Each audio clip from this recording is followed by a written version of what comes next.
आपके अपने YouTube channel अनुराग sari class में दोस्तों आपका स्वागत है। दोस्तों आज की इस वीडियो में हम पढ़ने वाले हैं कक्षा 12वीं हिंदी विषय में आरोग्य काव्य खंड में अध्याय 7 बादल राग के क्या है महत्वपूर्ण प्रश्न उत्तर। ओके, तो चलिए देख लेते हैं प्रश्न उत्तर। ओके, तो पहला दोस्तों क्वेश्चन है, अस्थिर सुख पर दुख की छाया, पंक्ति में दुख की छाया किसे कहा गया है और क्यों। ओके, इससे पहले दोस्तों मैंने आपको क्या है बादल राग कविता के क्या है संदर्भ प्रसंग व्याख्या बताई है, तो आप क्या है संदर्भ प्रसंग व्याख्या समझ लेते हैं तो आसानी से क्या है क्वेश्चन आंसर कर पाएंगे, समझ पाएंगे। इसलिए क्या है वो संदर्भ प्रसंग व्याख्या आप पहले से पढ़ लीजिएगा। ओके, तो देख लेते हैं कि अस्थिर सुख पर दुख की छाया, पंक्ति में दुख की छाया किसे कहा गया है।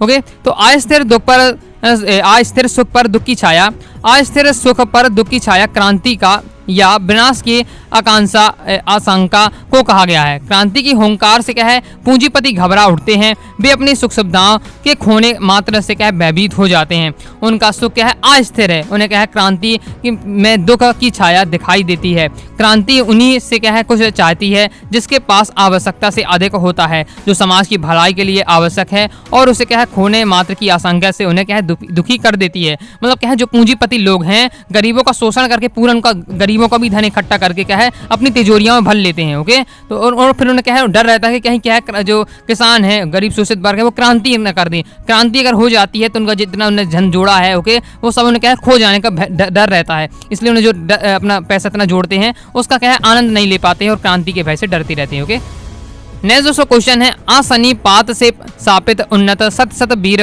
पंक्ति में किसकी ओर संकेत किया गया है। ओके, तो आसनित पात में स्थापित उन्नत सत सत वीर पंक्ति में क्रांति विरोधी गवीले वीरों की क्या है और संकेत करती है, जो क्रांति के वज्राघात से घायल होकर छत बिछत हो जाते हैं। बादलों के वज्रपात से उन्नति के शिखर पर पहुंचे सैकड़ों वीर पराजित होकर क्या है मिट्टी में मिल जाते हैं।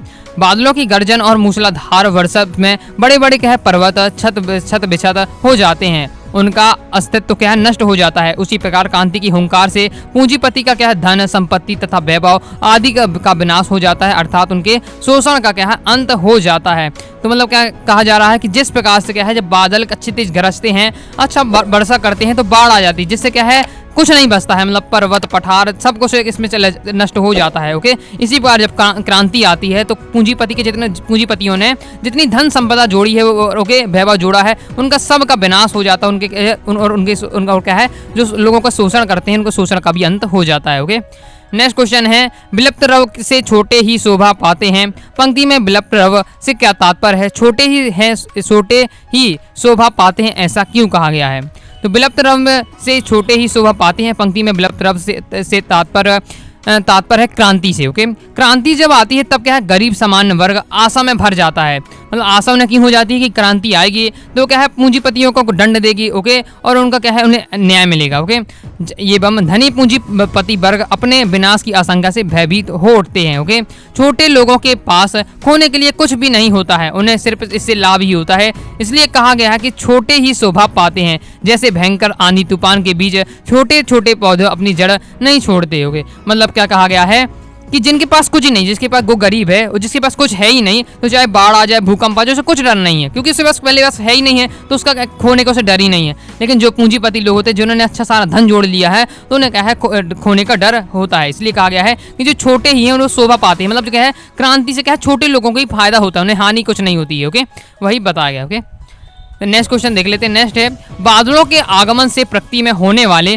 किन किन परिवर्तनों को कविता रेखांकित करती है। ओके, तो बादलों के आगमन से प्रकृति में निम्नलिखित परिवर्तन होते हैं, जैसे समीर बहने लगती, समीर मतलब हवा बहने लगती है, बादल गरजने लगते हैं, मूसलाधार वर्षा होने लगती है। मूसलाधार वर्षा मतलब बहुत तेज जब वर्षा होती है उसे कहते हैं मूसलाधार वर्षा। ओके, तो बिजली चमकने लगती है, छोटे छोटे जो पौधे हैं हिल उठते हैं और क्या है मौसम सुहावना हो जाता है। गर्मी के कारण दुखी प्राणी भी क्या है बादलों को देखकर क्या है प्रसन्न हो जाते हैं। ये सब क्या है बादलों के आगमन से परिवर्तन हो जाता है। ओके, नेक्स्ट इंपॉर्टेंट क्वेश्चन है। ओके, लास्ट क्वेश्चन है, बादल राग कविता में हे विलुप्त के वीर किसे कहा गया है और क्यों। इंपॉर्टेंट है, अच्छे से आपको तैयार कर लेना है, ये क्वेश्चन शॉर्ट में पूछे जा चुका है। ओके, तो बादल राग कविता में हे विलुप्त के वीर बादल को कहा गया है। ओके, ऑब्जेक्ट में पूछा जाता है कि हे विलुप्त के वीर किसे कहा गया है, तो हे विलुप्त के वीर बादल को कहा गया है। ओके, बादल घनघोर वर्षा करता है तथा बिजलियां गिराता है, इससे सारा जनजीवन अस्त व्यस्त हो जाता है। बादल क्रांति का प्रतीक है, क्रांति आने से क्या है बुराई रूपी कीचड़ समाप्त हो जाता है तथा आम व्यक्ति को क्या है जीने योग्य परिस्थिति मिलती है। ओके, तो आपको ध्यान रखना है कि विलुप्त के वीर किसे कहा गया है, तो किसे कहा गया है बादल को कहा गया है। ओके, तो इस प्रकार से हमने इस चैप्टर के मैंने आपको क्या है महत्वपूर्ण प्रश्न उत्तर बताए हैं। ओके, अगर आप क्या है इनकी पीडीएफ देखना चाहते हैं, ओके, क्लास 12 हिंदी सब्जेक्ट के या अन्य सब्जेक्ट की भी क्या है नोट्स चाहते हैं, तो आप क्या है अपनी वेबसाइट anuragsaadiclasses.com में जाकर आप क्या है प्राप्त कर सकते हैं। ओके, और टेलीग्राम चैनल को ज्वाइन किया, टेलीग्राम चैनल को ज्वाइन कर लीजिएगा।